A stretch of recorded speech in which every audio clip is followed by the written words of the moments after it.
The Maine legislature is close to passing a bill to help several hundred young Mainers be able to buy their first homes and cut out their student debt at the same time. Yeah, that could be a pretty big deal. Lawmakers have been talking for several years about the problem of college loan debt, and supporters say it's a way to help and keep more young people in the state as well.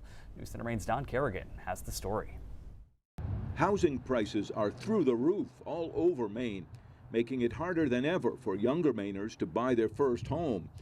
Even worse for those who already owe thousands of dollars from college loans. So the Senate and House have now both given initial approval to a bill that would combine those two problems, putting $10 million into a fund through the Maine State Housing Authority to provide a mortgage and a way to erase the student debt. Our own staff members that talk about their level of student debt. Maine Housing Director Dan Brennan says it would be tied to their first-time homebuyer program. The debt would become part of an obligation for the first 5 years. It would just sit there, and after the first 5 years, then it would be forgiven.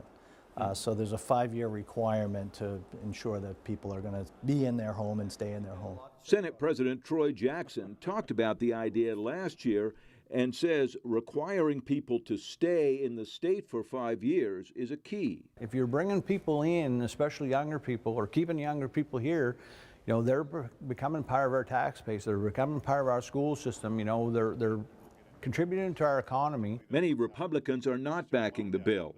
Senator Matt Pouliot, who is also a real estate broker, says the state should first be backing programs to build more houses before helping new buyers.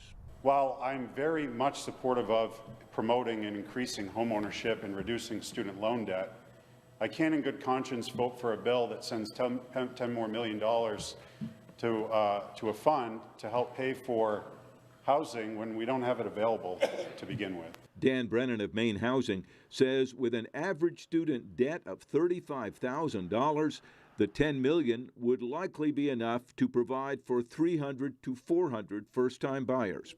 In Augusta, Don Kerrigan, News Center, Maine. Now the bill will face further votes in the legislature, but appears likely to pass. From there, it'll have to contend with many others, including some passed last year, to get the $10 million in funding.